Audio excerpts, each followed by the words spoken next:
there's something within our Latino entertainment industry that is like, we can't seem to agree on what is Latino enough and what is not. That's right. And so like, why are our shows getting canceled, and yet we're the biggest audience to go see entertainment, you know? And so it's totally within ourselves, because I totally believe it's complex. There's a lot of different subcultures and there's a lot of different layers to it. And it's really, this is the issue that we came up with or found when we were at Pero, like, is representing everybody. Tell us about a moment where you wish you would have said something and you didn't. There's nothing better than this. Say what you mean. Say what you mean. Say what you mean. Say what you mean. Say what you mean. Hey, what's up? It's your girl, Aida Rodriguez, and welcome to Say What You Mean, where people stop by to share stories and in those moments where they wish they would have said something and they didn't, and they come do it for you. I want to start with my own Say What You Mean. Today, I am going to address a man that I once dated who's an NBA player, and I hung out with him, and I ended up falling asleep. And I believe that it was because I had something to drink and I was really tired and I fell asleep. And he was a perfect gentleman. He took care of me, and nothing ever happened. We just decided to go our separate ways. And then I ran into him. And when I saw him, he said, "Hey, the last time I hung out with you, you fell asleep. You owe me some." And I just wanted to say to him, I don't owe you nothing. And that's real problematic language. And I should have said something to him at the time, but I just did this awkward laughter and I just walked away because I was with my friends. We were at a club. This was during one of my birthday parties. But I in hindsight, I'm like, that's very problematic. And there are a lot of men walking around believing that some women owe them themselves. And nobody owes you anything. And the fact that you believe that is something you need to go check with it yourself. I'm not going to say your name because I don't want to be messy, but you know who you are. And I hope you've grown up and you don't go around telling people that they owe you. Anyway, moving on. Our guest today is a young woman who I met through the Pero Light crew at Buzzfeed. She is what we call one of the original influencers who had quite the following, has quite the following, talking about just everyday issues that a lot of people don't have the courage to talk about. And I always just was fascinated by her. I would just watch her videos and I'm like, she said that so nicely. Like that's the thing. The catch with her, it's like, it's a burn, but it's like, oh, it was so pleasant. And, you know, she's a co-host of the Super Secret Bestie podcast with Super Secret Bestie Club podcast with Curly. And she's just one of my favorite people to watch on the internet. So please welcome Maya Murillo. Hello. Hi. Ooh, my last name sounds so good. I love so it. funny. Thank you for having me. This is a beautiful setup. I'm like, oh my gosh, I feel like I'm on, like, I don't know, network TV, which this practically is now, right? We're creating our own network television stuff. Which we have to, right? We have to, yes. Yeah. I wanted to know how you ended up on the internet doing these videos. How did that begin? Oh my gosh. Well, my mom and my dad were Chicanos from Phoenix. Mm-hmm. They are Mexican American folk artists, and my dad's a musician, and my mom's also an author. So I grew up in like a very holistic, hippie, Mexican American creative house. Okay. And when we could afford it, you know, my mom bought like whatever the latest technology was, and that was like a iMac computer at the time. And then YouTube was popping off. And I was like 16 years old and I'm like, I want to be on the Disney Channel, but I was too afraid to audition. So I just started making my own videos. I started mayainthemoment.com, which was like a blog. Right. And then made YouTube videos. And then from there, I just kind of like whatever popped up, like Instagram, I jumped on there. Vine was where I got my first start making 6-second videos, which RIP Vine, love you so much. Because it went away. They closed it down. And that's really where I got my following, making short, quick, witty videos about just anything that I want to talk about. Like you said, like, oh, that was kind of a bird, but it kind of sounds nice. Took me a while to get there, to craft that. Yeah. And then eventually I just really started working on making just many different type of YouTube videos inspired by Buzzfeed. And I had been a fan of Fetolike at the time. And I had watched Curly and Jenny Lorenzo and all of them. And I was like, man, that sounds so much fun. One day I'm going to get there. Like every single video that I'm making right now, the intention is going to manifest in some way by getting me to LA to Buzzfeed. And it ended up happening. And I didn't even like submit anything. They just found me through like Vine and YouTube. And so when I was ready to kind of be a resident there, which is like you're a resident there for 3 months, and then you get hired later on. Okay. Because I had done so many different types of videos before, just kind of like messing around, I was like, you can put me anywhere. I can do food videos, I can do comedy videos, I can do like sketches, I can do whatever. And then eventually landed on Fetolike, and then was there up until 2021. And it was so much fun. I met my best friends and family for life. And it really taught me how to just cultivate my own brand, but with a purpose. Okay. And speaking for those who don't feel enough, whether it's in your identity or Spanish, and or you talk about that. Or just feeling like, in your own body, like you just don't feel validated or accepted. You talk about that too. Yeah, so that's kind of like the short story of how I got to be where I am today. Yeah, you're part of like the original, like the Pero-like hardcore group that like rose to popularity and prominence. Gadiel, Curly, Julissa, like all of you guys. And I would watch you. You guys are so responsible for the success of my Netflix special because you guys did videos about it. I mean, we love you. I love you back. So but you guys much. showed up. We're obsessed. Nah, they showed up in numbers. And then the lines were around the corner. They had so much to do with it. So let me ask you, how does it feel when you mean a lot to a lot of people, right? There are a lot of young women, young men, non-binary people who see themselves in you because you speak to some of the things that a lot of us we wouldn't be that vulnerable to speak to. What does that mean to you? I think when I speak about certain things like learning Spanish, because for years growing up, I could understand it. I grew up 4th generation Chicana.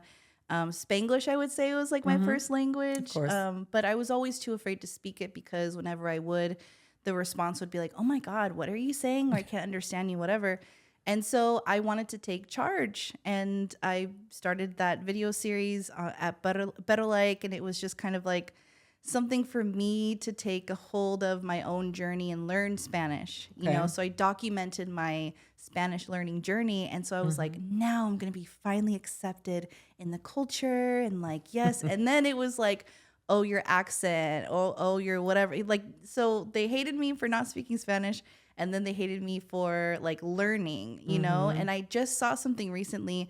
Eugenio Derbez was talking about Selena Gomez's performance in Emilia Perez, and she speaks Spanish and throughout that, and he was kind of critiquing her on that, I kind of felt some type of way because, and this is exactly why I would make content like this, because I really feel like I'm proud of her because that's bold to do that, and especially she sounds like somebody who's learning Spanish. She has never ever said that she's fluent. She's always been transparent about her experience of growing up Mexican American. She was literally named after Selena Quintanilla, who also learned Spanish. And, she sounds like somebody who's not fluent. And is there a space for people like us in the industry like that? Like, and so he was kind of critiquing her on that. And I made a video about it last night because I have to say something, And I don't want people to get discouraged who are learning the language, any language, to stop because she sounds bad, And when you first start learning a language, and especially Spanish, I sounded horrible. And I still feel like I don't sound great, but that's not the final result of your how you're going to sound.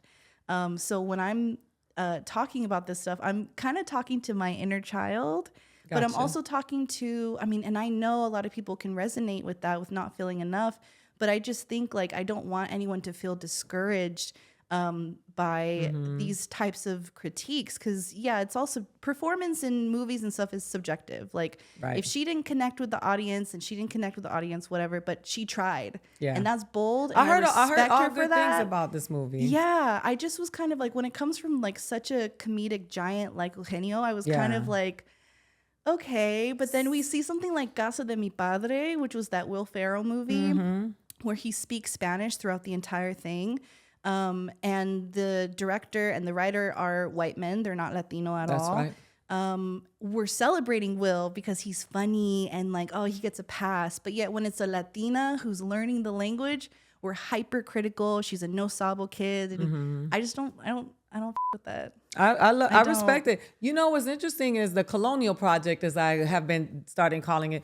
There's always in Spanish somebody who's going to be around to judge your Spanish, no matter how well you think you speak it, right? Because even in Spain, they're lo que hablan Catalán versus the one that speak Castellano. There's always something, you know, even like from Puerto Ricans to Mexicans, they'll say you're a gringo, you speak with an American accent. Within the countries, like people from, you know, I've heard Panamanian people in my family say that they speak better Spanish than the Puerto Ricans, and it's And what do they mean when they're saying that? That they speak What do they the actually mean? closest to their masters, Exactly. because that's not our native tongue.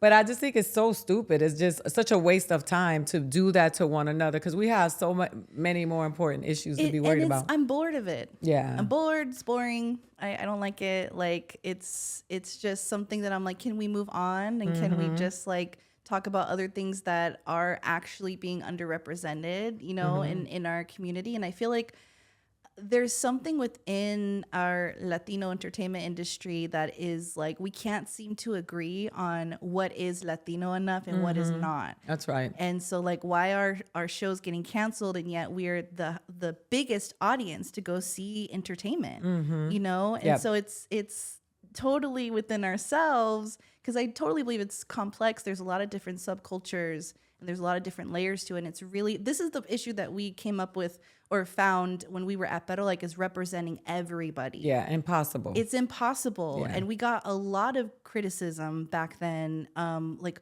where's this? Where's that? And we're like, we work in a company, number one. We have tried when we were there, we had tried to ask for more A white-owned producers. company, by the way. Yeah. Yes, So, absolutely. And we had asked for more producers, more representation, and they were limited, you know, Yeah. even though we were making them millions of dollars, Yeah, you know, you guys still to were. this day. Yeah. Like, so it's something, I don't know what the answer is. I don't know what the solution is, but that's not just what on I'm you, like, though. it's bigger than all of us, you know, but Yeah. I don't like when they focus on like Selena Gomez, for example, like, her performance, like, talk to the casting director who cast them, you know, like, well, I think it's whoever's at the top is they're going to come for you. Like that, Right. that top spot that everybody like thinks that they want, it comes with the takedown. Yeah. I mean, everybody, you've seen it from Taylor Swift, you know, to Drake, to that top Beyonce, like it's the top spot. And I feel like I want to fly, like, I don't want to fly too close to the sun. I just want to be able to pay my bills and create the Exactly. art that I want to make. absolutely. Because it feels a little bit weird. Can you think of a moment where you feel like you should have said something and you didn't? So many different moments. I'm working out of a people pleaser era. Yeah, I've seen you talk about it. Yeah, there's been a lot. I think probably when I was working at Buzzfeed, when it came to certain things that they would shut us down for that we knew we should do. Like, I mean, and other people said it, but I wish that I said it. Like, at first we didn't have a Latino manager or a social media person. And so that was something that like everybody else was very vocal about as well. But I feel like it was always one or two people harping on, like, when you're in a group, I feel like it needs to be everybody saying something so that Yeah. it heats up, and then they really like it shouldn't just fall on one person. And I felt like I was finding my voice, and I didn't want to rock the boat. Yeah. I like liked this job. I came here from Phoenix, like very close to my family, and this was like out of survival. But I wish that some moments I would just say like, it, like I'm gonna tell you what's up. And at the end I did, for sure. Absolutely. But I think when you work at a corporation that, you know, your face is there as well in the forefront, it can be hard to tell it like it is, you know? Yeah. So I think work-wise, I wish that I would have spoken up a little bit more. I think when it comes to entertainment, that's the thing that the public doesn't understand, is that we are working for corporations and companies. It is as much as the people who want to make the art that they really want to make have to make independent art, because when you're on NBC, you're at Buzzfeed, there is a corporation, there is a person, standards, laws and practices, making sure you're not saying anything that's problematic, or don't say this, don't include this group, don't say that. And it can be hard to exist. And, you know, the thing about our community is that there is no Latino market, right? No Latinx market. Right. There's a South American market, Central American, there's the Caribbean. You know, there's a diaspora where everyone belongs to it, but there is no market. So when these people try to make these we're going to conquer the Latino market, you are already setting yourself up for failure. Because the truth is that we are so vast, and there's so, you know, we are the group that we have white people, black people, indigenous people, you know, Asian people, and we contain it all. And it's really hard to conquer all of that.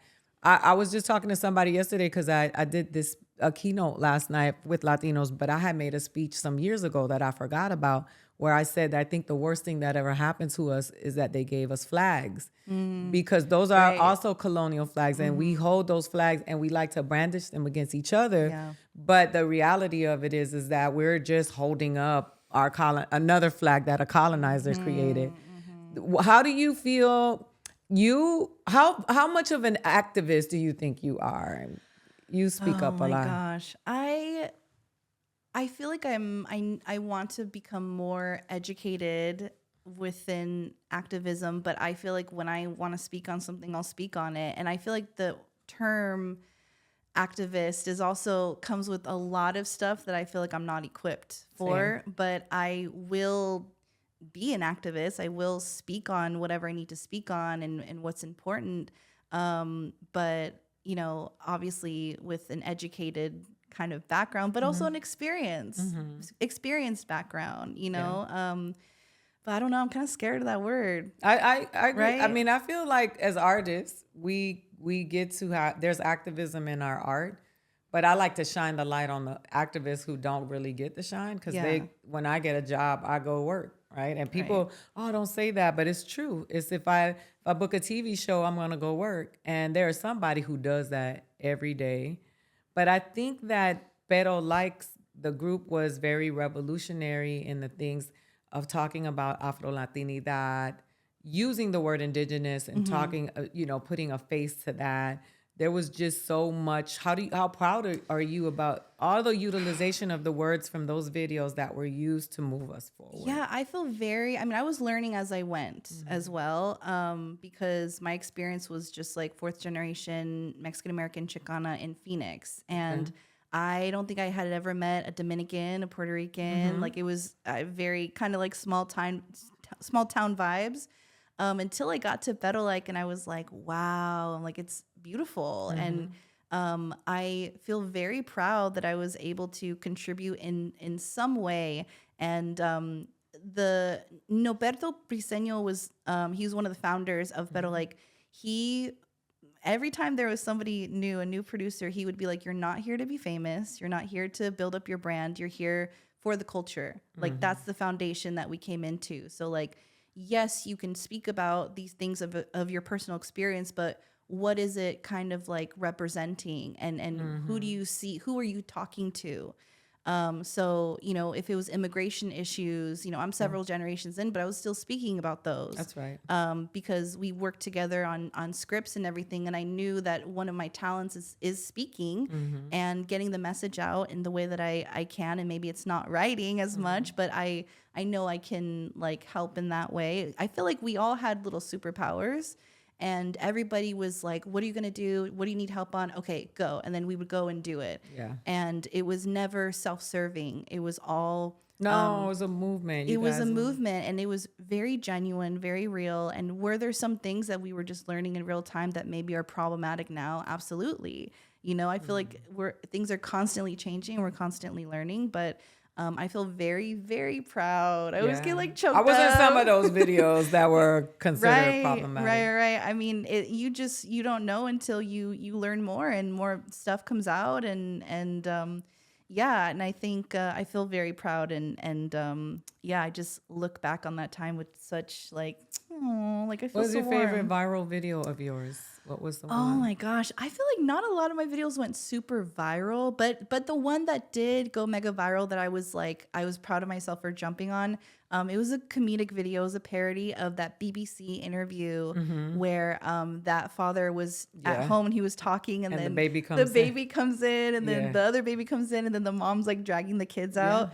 I saw that. I saw the numbers and I was like, and at the time we were at Siren Studios. Okay. So we had 2 houses on the lot, which was like a dream. And we had to book the houses, but we were always doing some like sneaky and being like, okay, what time are they going to lunch? Everybody, we're going to sneak into this house. Here's what you're going to do. Here's what you're going to do. And we're going to record it and then go. And so Julissa was there as the news reporter. And then I was one of the babies. Gadiel was one of the babies. Yeah. And Curly was the mom pulling us out of there. We uploaded it and it just hit. Yeah. It went viral because we were quick on it. And everybody was like, well, I don't want to do that. I don't want to. Everybody was just down for it.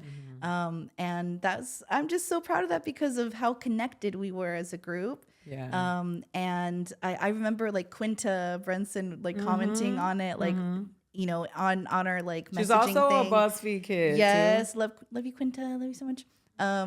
And she was like, this is gold. And I screenshot that because I was like, even back then, Quinta was Quinta. Yeah. So I screenshot that and I'm like, I'm going to frame this one day because I just, I know. And the Millie Rock girl. Right. Yeah. I love her. Yeah. So, that was a good one.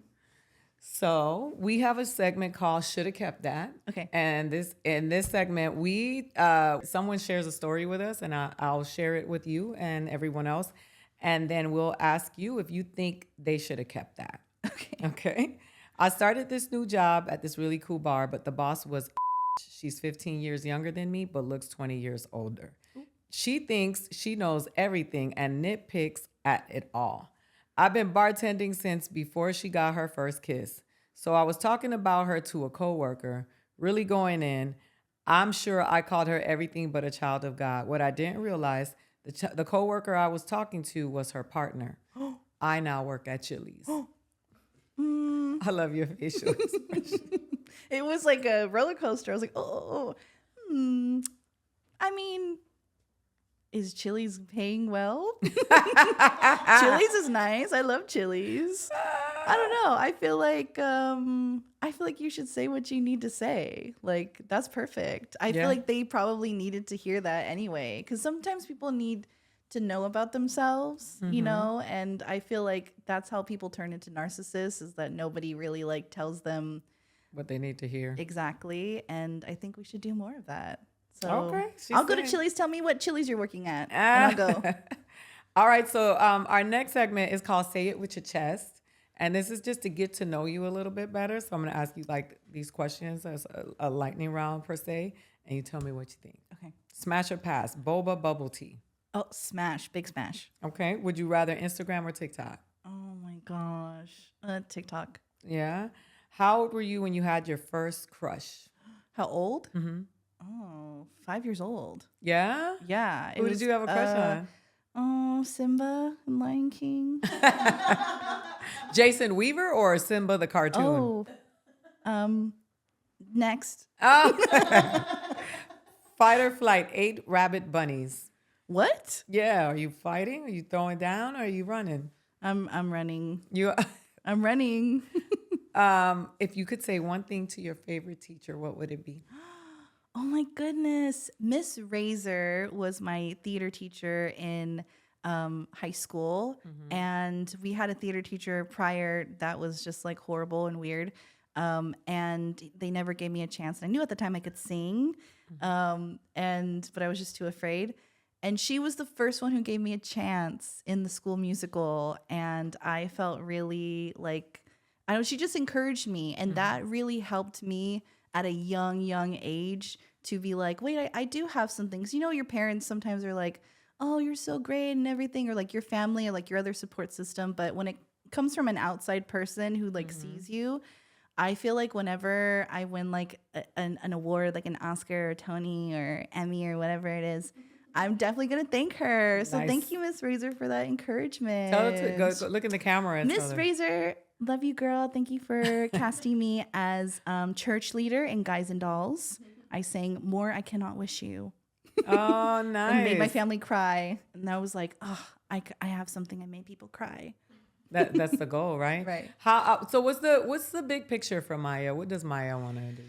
Well, I'm also a musician and a singer, like I mentioned, and I'm looking to release music next year. Oh, nice. Yeah, but I want to do that also. There's just so many things. I also want to continue to make my webisode series, Maya and the Moments. Yes. Because I really feel like we need to just be making our own stuff. Yep. I think that's where we are now. I don't think we should be investing in companies as much. I think we are the company now, you know? So definitely more scripted digital content. And, you know, maybe I'll try the acting thing also. Okay. I think that's a possibility. I just want to try it all because the world's ending. So Why why I not? feel that way. Right?